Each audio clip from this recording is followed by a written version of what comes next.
정리한 다음에 시간을 주셔야죠. 그 옆에 얘기했어요. 위원장 말을 안 들어. 위원장 말을 안 듣는 국민의힘 의원 측에 항의를 하세요. 자, 송석준 의원님 경고합니다. 위원장의 의사 진행에 따라주세요. 발언 시작해 주세요. 다시 주세요. 시간 좀. 민주당은 다 주고 왜 국민의힘은 발언 기회를 안 줘요? 시간 좀 다시 주세요. 제가 문제 제기한 게 아니지 않습니까? 예?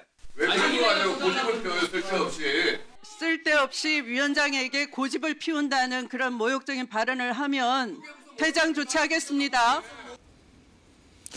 일단 뭐 영상상으로는 크게 두 가지인 것 같아요. 우선은 이 이해 충돌에 해당하는지에 대한 여부가 있었고 또 발언권과 회의 진행 과정에서 충돌이 있었는데 우선은 지금 국민의힘 나경원 의원이요. 신상 발언을 한 이후에 이석을 했는데 오늘 국감에서 지금 문제가 됐던 부분이 나 의원의 배우자인 조금 전 얼굴 나왔던 춘천지방법원의 김재호 법원장의 출석이 이해 충돌이냐 아니냐 이 논란이 있었는데 나 의원은 이제 어제는 전현희 의원의 사례를 좀 언급했고 오늘은 이게 사적 이익 추구와 관련이 없기 때문에 일단은 문제가 없다.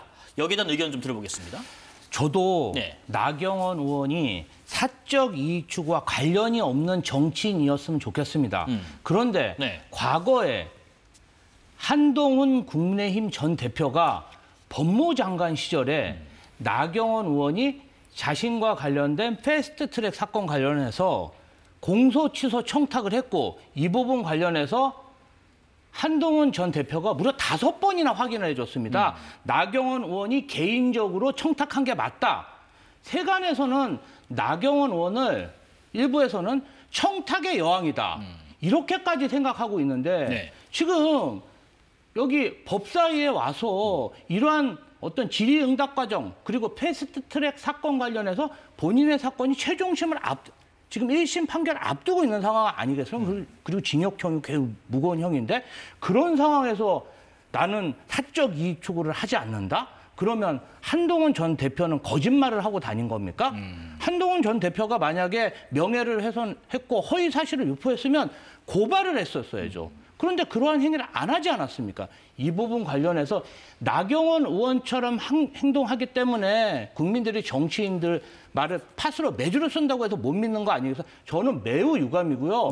그다음에 배우자가 국감장에 있는데 어떻게 그 당사자가 나와가지고 그 있는 것 자체로도 여러 가지 영향을 줄 수 있는 거 아니겠습니까? 저 매우 유감스럽게 생각하고 이 부분 직접 질의를 하지 않더라도 그럼요. 그 분위기 그리고 청탁의 여왕이라는 그러한 변명이 있는데 그 법원 내부나 또 국민의힘 의원들도 위축을 받을 거 아닙니까? 감사위원인데 동료 의원이 옆에 서 있으면 아니 이 배우자가 있는데 남편한테 어떻게 그렇게 하겠습니까? 그래서 이 부분 관련해서는 국민의힘에서 빨리 정리를 해야 된다. 법사위에서 다른 데로 옮겨야 된다고 생각합니다. 지금 민주당의 전현희 의원은 그런 얘기를 합니다. 이해 충돌이 명백한 거 아니냐. 근데 이제 그 이해 충돌설 위원회 간사 선임까지도 차단하는 나경원 방지법도 발의하겠다. 이렇게 나오고 있습니다. 어떻게 생각하세요? 네, 먼저 아까 말씀하신 과거 사례는 사실이 확인이 되지 않은 그런 내용이고 그 부분으로 집중적으로 말씀하시는 거는 좀 문제가 있다고 봅니다. 상임위원회의 간사 선임은 국회의 오랜 전통이었습니다. 87년 체제 이후에 30년이 넘도록 그 일을 존중해왔고 이런 관례는 존중돼야 합니다. 사실은 각 당의 상임위 간사를 뽑는 거는 예를 들자면 초등학교에서 우리 반 반장을 뽑는데 다른 반 반장이 또는 다른 반 학생들이 와가지고 이 반의 반장은 너 안 돼, 너 안 돼 이런 식으로 지금 간섭을 하고 있는 거거든요. 그거는 맞지가 않는 거죠. 그리고 민주당은 지금 나경원 의원의 배우자가 춘천지방지방법원장이라는 이유로 뭐 이해 충돌 여부가 있다 이런 자꾸 주장을 하고 있는데 국회의원이 춘천지방지방법원장에게 무엇을 부탁을 하고 이해 충돌이 있을 수 있겠습니까? 이해 충돌에 해당되지가 않습니다. 나 의원 스스로 그 춘천지방법원에 대한 감사에서는 질의권을 행사하지 않겠다, 질의하지 않겠다, 빠지겠다 이렇게 선언을 미리 했습니다.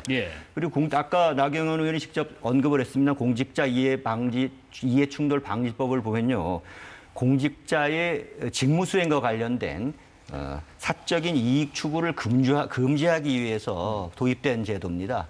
그래서 이것이 춘천지방법원장인 배우자와 사적 이익이 어떤 이해관계가 있겠습니까? 이런 부분들은 지나친 해석인 거고요. 그리고 지금 전현희 의원 아까 말씀하셨습니다마는 예. 그 공직자 직무수행에 관련해서 오히려 관련이 있는 거는 전현희 의원이었어요, 사실은. 지금 전현희 위원장이 그 감사 자신에 대한 감사 내용에 대해서 질의를 하고 이랬었어요. 이거야말로 진짜 이해충돌이 되는 상황이고 특히 민주당에서 이해충돌과 관련해서 얘기할 수 없는 거는 민주당 의원들 지금 법사위에 누가 있습니까? 대장동 변호사 출신이 2명이나 있습니다. 한 의원은 그 대장동 사건에서 이재명 후보를 직접 변호했던 사람이고요. 네네. 또 한 분은 정진상 이재명 대표의 측근이죠. 정진상 씨를 변호했던 그런 분입니다. 이런 분들이 지난주에도 보셨지만 대법원장을 불러놓고서는 이재명 대표에 대한 판결을 따지고 묻고 추궁을 했습니다. 심지어 대법원장에게까지 변호사가 판사를 불러다 놓고 판결이 잘했네 못했네 마음에 드네 안 드네 따지는 이런 상황이 이런 이해충돌은 이건 이해충돌을 넘어서 헌법 위반인 거죠, 사실은. 네네. 이해충돌을 넘어서 사법권을 위협하는 상권 분립을 위협하는 중대한 사안입니다.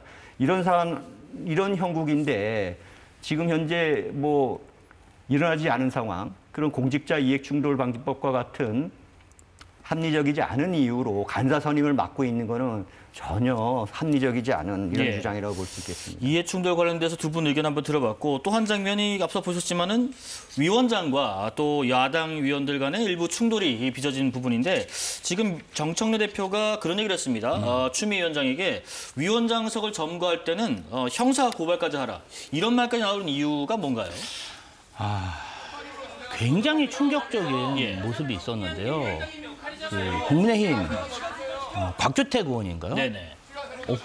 너무나 고성을 지르면서 또 다른 국민의힘 의원들과 의장석으로 다가와서 고성을 지르면서 추미애 법사위원장을 위협하는 모습. 그리고 추미애 법사위원장이 나중에 회의 마지막 무렵에 굉장히 위협을 당했다.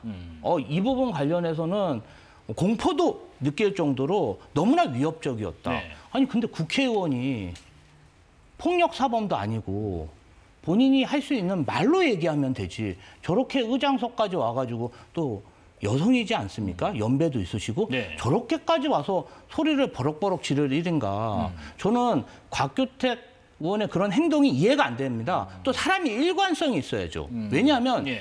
정청래 의원이 법사위원장 시절에도 곽규택 의원이 법사위원이었습니다. 그때는 정청래 법사위원장 지시를 잘 따랐어요. 의장석에 침범도 안 하고. 그때는 정청래 위원장이 굉장히 그런 행위에 대해서 국회 선진화법에 따라서 고발 조치도 경고를 하고 실제로 고발한 사례도 있다고 합니다. 그래서 국회 질서 유지권이 잘 발동됐는데 아무래도 추미애 법사위원장이 다선 의원이고 선배다 보니까 좀 사정을 두고 그쪽 목소리도 들어주려고 애를 썼더니 그것을 악용해서 뭔가 남성으로서 신체적 우위 이런 힘을 이용해가지고 추미애 법사위원장을 윽박지르는 이러한 불법적인 행위를 했기 때문에 선배 법사위원장으로 정청래 대표가 이것은 국회 선진화법에 위배되고 본인이 이미 예. 그와 관련해서 선례를 만들었으며 그 당시에는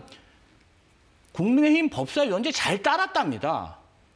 아니 정청래 법사위원장일 때는 잘 따르다가 왜 추미애 법사위원장일 때는 잘 따르지 않고 저런 폭력적인 모습을 보이고 있는 것이죠. 이것은 법과 원칙에 따라서 정말 따끔하게 처리해야 된다 이런 생각이 듭니다. 고압적인 태도가 상당히 비교되면서 문제가 된다는 말씀이신 것 같은데 근데 국민의힘 의원들은 그런 얘기합니다. 추미애 위원장야말로 지금 상임위를 너무 편파적으로 운영하고 있다 해서 추미애 방지법을 만들겠다 이런 입장을 내놨네요.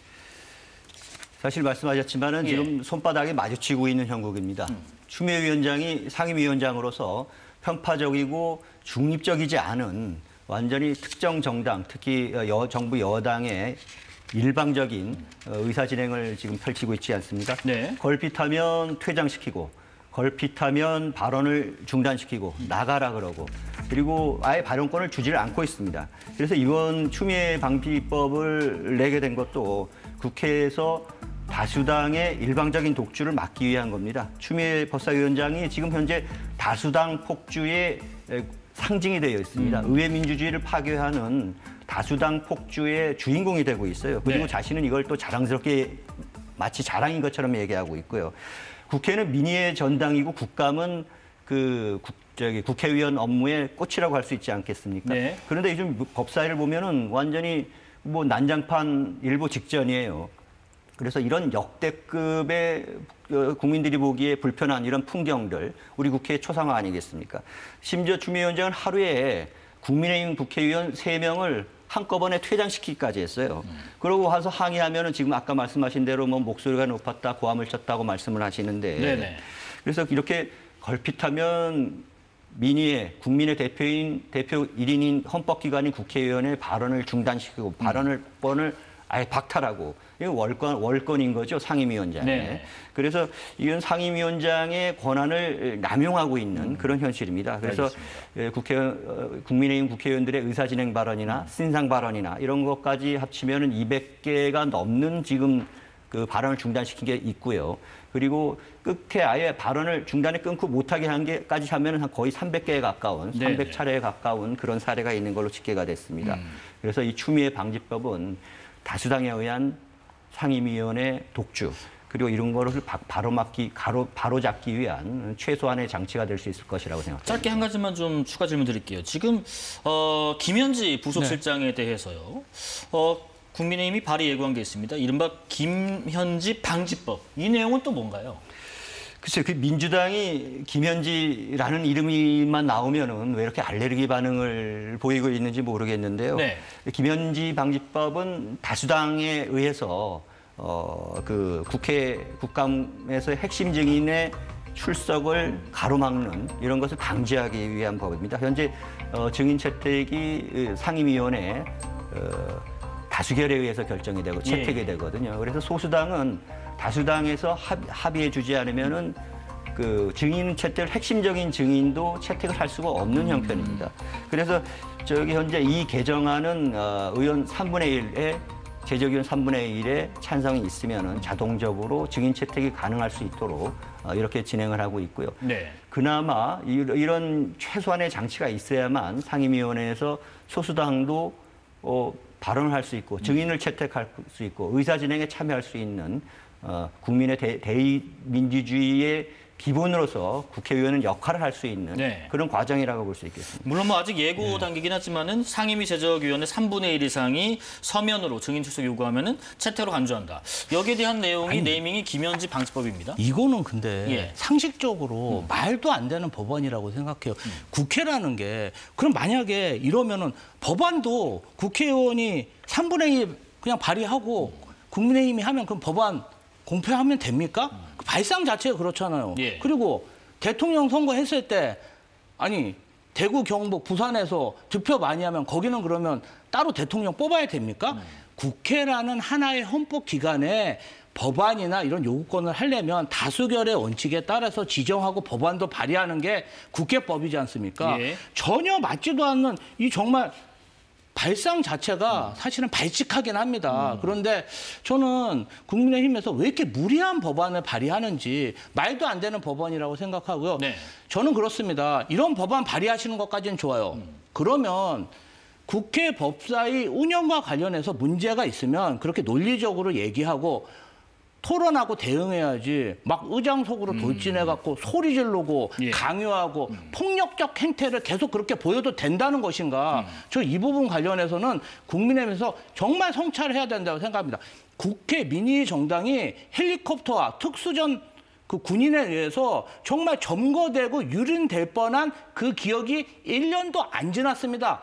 국민의힘으로서는 그런 폭력적 행위에 대해서는 성찰하고 반성하셔야 된다. 이렇게 말씀드리고 싶습니다. 자, 한 가지만 짧게 말씀드리자면은 증인 채택은 의결권과 관련된 게 아니고 의사 진행 그리고 과정에 대한 겁니다.